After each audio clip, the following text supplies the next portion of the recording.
Praise the Lord, ஹல்லேலூயா. சீயோன் வேதாகம ஆய்விற்கு அன்போடு கூட இயேசு கிறிஸ்துவின் நாமத்தில் உங்களை வரவேற்கிறேன். இந்த தினத்தில் நீதிமொழிகள் 10ஆம் அதிகாரம் முதல் 12ஆம் அதிகாரம் வரைக்கும் உள்ள வசனங்களை தியானிக்க சர்வ தேவன் நமக்கு கிருபை பாராட்டுவாராக. 10வது அதிகாரம் சாலமோனின் நீதிமொழிகள் என்று தொடங்குகிறதை நாம் பார்க்க முடியும்.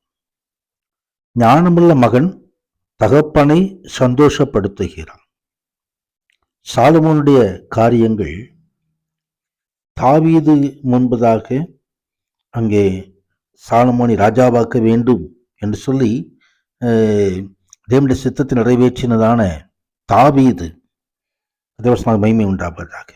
ஆம், ராஜாவாக்கின நாளிலே ஞானமுள்ள இதயத்தை வேண்டும் என்று சொல்லி விரும்பின இந்த சாலமோன் தேவனுடைய சமூகத்திலே விண்ணப்பத்தை வைத்து ஞானத்தை பெற்றுக்கொண்டபடியினாலே அதை ஒருவேளை தாவீது உயிரோடு இருந்து கேள்விப்பட்டிருந்தாரானால் அது மிகுந்த சந்தோஷத்தை தாவீதுக்கு கொடுத்திருக்கும். அதே போல ஞானமுள்ள மகன் தன் தகப்பனை சந்தோஷப்படுத்துகிறான். ஆம், தகப்பன் தன் பிள்ளை எப்பொழுதும் நீதியின் பாதையில் நடக்க வேண்டும் என்று சொல்லி விரும்புகிறவர். கர்த்தருடைய உண்டாவது. பரலோக தேவனுடைய சமூகத்திலே பரலோக தேவன் தன்னை நமக்கு பிதாவாக வெளிப்படுத்தி இருக்கிறார். அவர் சந்தோஷப்பட வேண்டுமானால் நாம் ஞானத்தோடு நடந்து கொள்வது அவசியமாயிருக்கிறது. அவர் தருகிற ஞானத்தை பெற்றுக்கொள்வது அவசியமாயிருக்கிறது. கர்த்தருடைய மகிமை உண்டாவது. அந்த ஞானம் நம்மை மரணத்துக்கு தப்புவிக்கும், நித்திய ஜீவனை தரும்.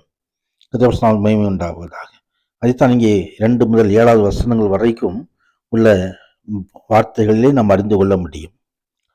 நீதிமான்களை கர்த்தர் ஒருபோதும் பசியால் வருந்த விடார். அறுப்பு காலத்தில் தூங்குகிறவனை குறித்து 5வது வசனம் சொல்லப்பட்டிருக்கிறது. அறுப்பு காலத்தில் தூங்குகிறவன் லட்சை அடைவான் என்று சொல்லி வேதவசனம் எச்சரிக்கிறது. கர்த்தருடைய மகிமை உண்டாவதாக. கர்த்தருடைய பிள்ளைகள் பேசும் பொழுது ஜீவபூற்றா இருக்கும்படி பேசும்படி அழைக்கப்படுகிறார். 11ஆம் வசனம், நீதிமானுடைய வாய் ஜீவபூற்று, கொடுமையோ துன்மார்க்கனுடைய வாயை அடைக்கும். சமயம் வேண்டும். அதே வேளையிலே கர்த்தர் பிள்ளைகளை ஆசீர்வதிக்கிற தேவன் கர்த்தருடைய ஆசீர்வாதமே ஐஸ்வர்யம் தரும், அதனோடு ஒரு வேதனையை கூட்டார். கர்த்தர் உண்டாகும். ஆண்டோடைய பிள்ளைகள் தேவனுடைய ஆசீர்வாதத்தோடு எப்பொழுதும் வாழ வேண்டும் என்று சொல்லி கர்த்தர் இஸ்ரவேலை ஆசீர்வதிப்பது கர்த்தருக்கு பிரியமான காரியம். கர்த்தருடைய ஆசீர்வாதம் ஐஸ்வர்யம் தரும், அதனுடைய வேதனையை கூட்டார் என்று எழுதப்பட்டிருக்கிறது. 11வது அதிகாரத்தில் நீதியை குறித்ததான காரியங்களை அங்கே சாலமோன் எழுதி தருகிறதை படித்துப்பார். கள்ளத்தராசு கர்த்தருக்கு அருவருப்பானது, சுமித்திரையான நிலைகளோ அவருக்கு பிரியம். கர்த்தர் என்றார். எப்பொழுதும் நாம் நீதியோடு நடக்க வேண்டும் என்பதை இந்த வசனங்கள் நமக்கு நிறைவேற்றுகிறது. செம்மையாளுடைய உத்தமம் அவர்களை நடத்தும், செம்மையாள் நீதி அவர்களை தப்புவிக்கும். ஆம், நீதிமான்கள் என்றாயிருந்தால் பட்டணம் கலிகூறும். இந்த நீதிமானுக்குள்ள காரியங்கள், தயவுள்ள மனுஷன் தன் ஆத்மாவுக்கு நன்மை செய்து கொள்கிறான் என்றெல்லாம் வேதவசனம் சொல்கிறது. 8வது வசனம், நீதிமான் இக்கட்டினின்று விடுவிக்கப்படுவான், அவன் இருந்த இடத்திலே துன்மார்க்கன் வருவான் என்று எழுதப்பட்டிருக்கிறதை பார்க்கிறோம்.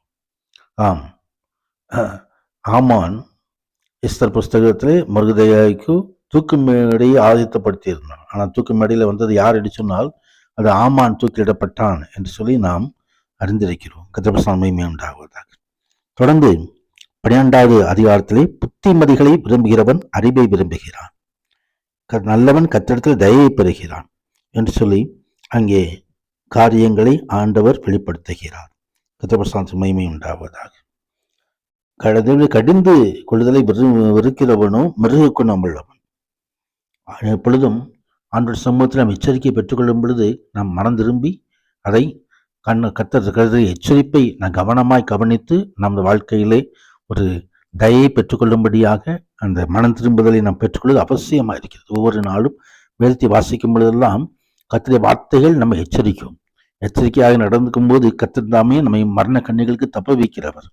வார்த்தையின் மூலமாக நீதியின் பாதைகளை நடத்துகிறவர். கால்களுக்கு தீபமாய் பாதைக்கு வெளிச்சமாய் வேத வசனங்களை தந்து அவர் நடத்துகிற தேவன். கர்த்தருடைய மகிமை உண்டாவதாக. நீதிமானுக்கு ஒரு கேடும் வராது, துன்மார்க்கரோ தீமையால் நிறையப்படுவார்கள். அப்படியே ஆசீர்வதிக்கிற தேவன்.